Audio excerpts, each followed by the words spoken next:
여기 분위기는 극단적으로 표현하면 도마 위에 닭모가지 딱 놓고 칼로 내려치기 직전이었던 형국에 딱 발표를 하고 나니까 또 어떤 분위기냐. 네. 들통에다가 개구리 한 마리 넣어놓고 불 때는 형국이야 지금.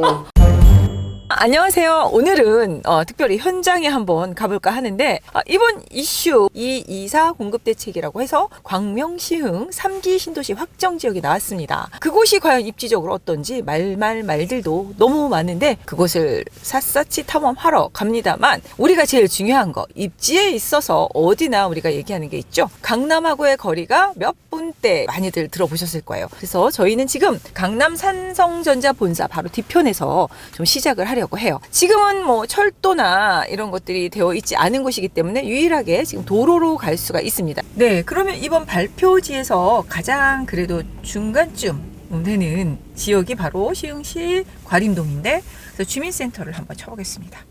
네, 과림동 주민센터 경부선을 타고 가다가 양재-IC에서 사당 쪽으로 나오게 되고 강남간 순환고속도로를 타고 광명까지 일단 가게 되네요. 광명에서 안으로 과림동 쪽으로 빠지게 되는 경로입니다. 한번 출발해 보겠습니다.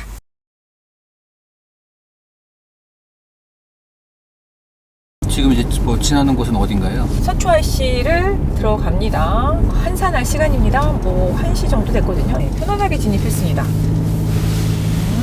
평일이라 그런지 차가 그렇게 많지는 않네요. 네, 점심시간이고 해서 지금 가장 어떻게 보면 한산할 시간이에요. 그러면 출퇴근 시간에는 한 1시간 정도는 이상 걸릴 것 같네요. 시간상으로. 1시간 더 걸릴 것 같은데요. 그러니까 1시간 한 반 정도 봐야 될 것 같은데. 그렇죠. 지금 뭐 이렇게 평일에 한산한 시간이 한 뭐 42분 걸린다고 아까 내비에서 나왔는데 출퇴근 시간은 이제 거기다가 곱하기 뭐 0.7배 정도 하면 될 것 같아요. 0.7배면 더 줄어드는 건데요. 죄송해요. 0.7배가 아니라 1.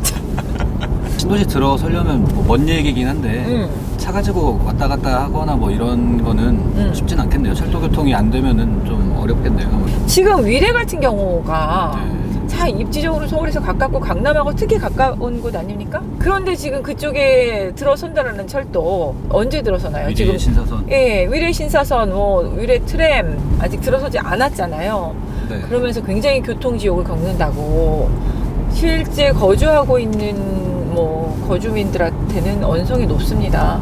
지금 여기 양재-IC에서 빠지는 길목입니다. IC는 항상 이렇게 정체 구간이 되는군요. 이미 들어선 뭐 2기 신도시 같은 경우에도 아직 철도 구축이 제대로 안 된 그런데 뭐 많죠. 안 돼 있다 보니 다들 교통지옥이고 광명이나 시흥 이 3기 신도시 이 지역도 완공이 되었을 때 철도가 같이 동시에 들어선다고 하는 거가 쉽지는 않을 것 같다는 생각도 들어서 당분간은 차량 이동을 하지 않을까라는 생각을 해요. 근데 한동안은 그 끝자락에 매화동이라고 있어요. 그래서 매화역이 하나 생긴다고 했었거든요. 그러면 이 신도시를 살짝 걸쳐갈 수 있는 역인데 그거는 그 당시에는 뭐 이게 확정된 게 아니었기 때문에 사실 타당성에 있어서는 적자 노선 역이 될 수 있어서 그건 빠진 걸로 알고 있어요 지금. 그래서 그 횡단 남북 횡단선 그걸 논다는 얘기를 발표를 한 걸로 알고 있어요.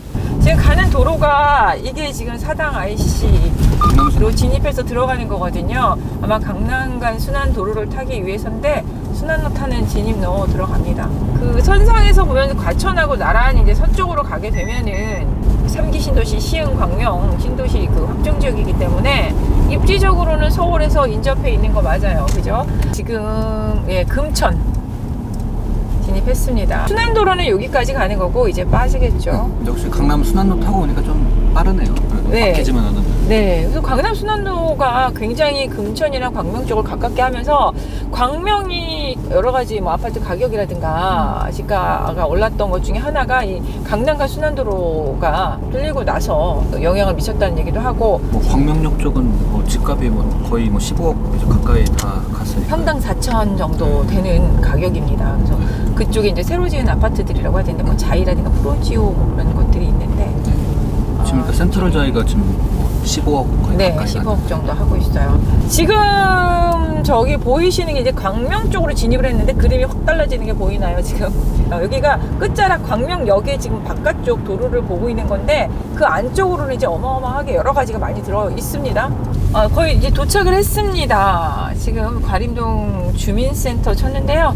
500m 남았네요. 네, 500m. 그리고 지형을 보면은 쭉 산 사이에 조금 어떤 뭐 주거가 있는 건 아니고 약간 무허가 건물의 공장지대나 비닐하우스들이 주로 많기 때문에 토지 보상이나 이런 것들도 뭐 보면은 용이하게 이주민들이 아주 많은 게 아니라서 네, 지금 주민센터가 근처에 다 왔다고 하는데 아직은 뭐 산소도 보이고 약간의 이제 마을로 진입을 한 것 같습니다. 약간의 농촌 분위기도 나는데 서울의 인접지역 여기네요. 여기 있네요. 지금 과림동 행정복지센터 해가지고 예 지금 보면은 주변에 뭐 지정 민가가 많아 보이진 않는데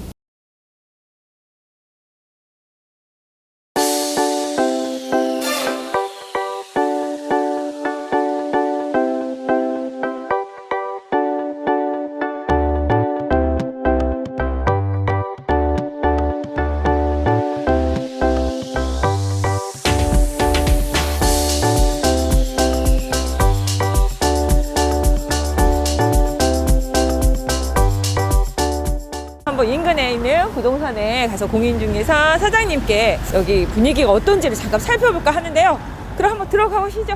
오늘 잠깐만 그러면 좀 얘기 좀 할 수 있을까요, 저희? 네, 그럴게요. 네네네. 대충 이제 네. 그린 게 위치가 이 정도 되는 거고요. 아 예. 근데 이제 여기에 공장들이 워낙 많아요. 야작장으로 쓰시는 분들은 제껴두고라도 제조업을 하시는 분들이 워낙 많으신데 네.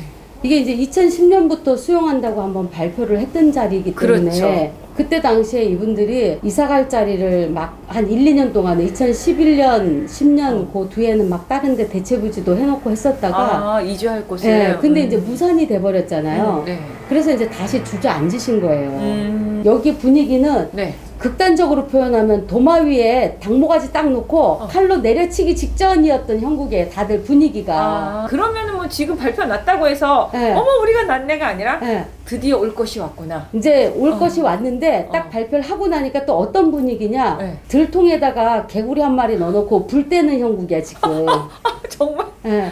왜냐하면 갈 데가 없거든요. 그러니까 개발이 돼서 주택난 해소를 위해서는 좋다고 하시는 분들은 있는데 또 이제 주위에 또 아시는 분들은 아 여기 아파트 생기면 여기 청약해야지 하시는 분들도 많아요. 그러면은 이제 거주자 우선 그 청약도 혜택이 있잖아요. 근데 여기 이제 거주자가 없이 다 사업자들이니까 거진. 그러네. 이분들은 그러면은 지금 사업은 여기서 하지만 본인들의 주민등록상에 거주지어야 하는데 네. 그게 지금 여기는 아닌 거죠. 아닌 거죠. 그럼 정작 여기에 거주하는 주민등록상 등록되어 있는 주민들은 그렇게 많지 않겠어요? 별로 없어요. 사업자 등록을 내 갖고 계시는 분들만 숫자가 한 8,000개 이상 되는데 수용되는 주위에 가도 다 이미 공장들이 들어가 있을 때는 들어가 있어서 빽빽하더라고요. 빈자리가 없어요. 그런 것 같아요. 근데 이제 이 많은 분들이 이사를 가야 되니까 너무 이제 걱정들이 큰 거죠. 이사를 할래도 어떻게 하느냐 걱정이다. 이제 이런 분위기에 솔직한 분위기들이. 그리고 더 멀리 가자면 아예 화성 쪽으로 내려가야 된다. 근데 그렇게 가면 업을 접어야 된다. 사실 뭐 제조업 하시는 분들이 다 50대 후반, 60대 이런 네. 지금 현실이 그렇거든요. 네. 근데 그렇게 나이 먹었고 화성까지 어떻게 왔다 갔다 하느냐. 이제 이런 분위기예요. 사실은 그때 뭐 그 왕숙 위쪽에 발표할 때도 여기가 될 줄 알았잖아요. 근데 그럼요. 의외의 것이 됐다는 얘기. 그래서 왜 서울에서 더 먼 곳이 됐냐. 양질에 진짜 가까운 주택이 부족한데 해가지고 안 된 거 의아하게 생각했잖아요. 그래서 아마 그때도 좀 될 거라고 생각했을 텐데 되긴 됐는데 또 준비는 안 된 게 이주 뭐 이런 부분들이 걱정들이 많기도 하고 막막도 하고 하겠어요. 이제 이게 멀리서 보면 이러는데 이제 이거를 좀 더 가까이 보면 저희 사무실이 여기예요. 여기 칠한데. 근데 이제 보시면 이런 지붕 있는 거 있잖아요. 네네. 이게 다 공장이에요. 다 어디로 이주를 해야 이게 되나요? 하나가 제일 작은 게 60평이라고 보면 돼요. 제일 작은 게 네. 어마어마하네요. 요 지붕이 하나가 그냥 60평이다라고 보시면 돼요. 근데 이게 이 많은 업체들이 다 이전을 해야 되다 보니까 진짜 막연한 거죠. 그러니까 그 공장 사장님들이 제일 걱정이 그거예요. 정부에서 하는 사업이다 보니까 하긴 해야 되고 시간은 많이 됐으니까 한다고는 알았잖아요. 10년 넘게 있었으니까. 그렇지. 그런데 마음에 갖고. 갈 데가 없으니까 여기는 원래 다 그린벨트였기 때문에 네, 시흥시가 공장을 지을 수 있는 자리가 있고 아예 네. 건물을 못 짓는 자리가 있어요. 그러니까 네. 현재 지어져 있는 자리는 공장을 할 수 네, 있지만 네, 맨 개발 땅으로 제한 보이는 거는 다 개발 제한 구역이라서 네, 그렇죠. 지을 수가 없거든요. 그러니까 여기가 대부분 그냥 일종 주거나 아니면 개발 제한 구역 그린벨트 이렇게 네. 있어서 네. 그러면 여기 뭐 지금 공장지대가 이전을 한다고 하면 근처는 아닐 테고 갈 만한 곳을 뭐 고민하시는 곳들이 있나요? 지금 이제 여기 수용하는데 네. 유통단지하고 네, 그 산업단지 그러니까 제가 알고 있기로는 그 광년 유통단지 쪽으로 보면은 그쪽에 수용 그 부지를 마련했다고 들었거든요. 아 이제 거기가 여기예요. 네. 요 부분인데 너무 저기 이제 지도를 보면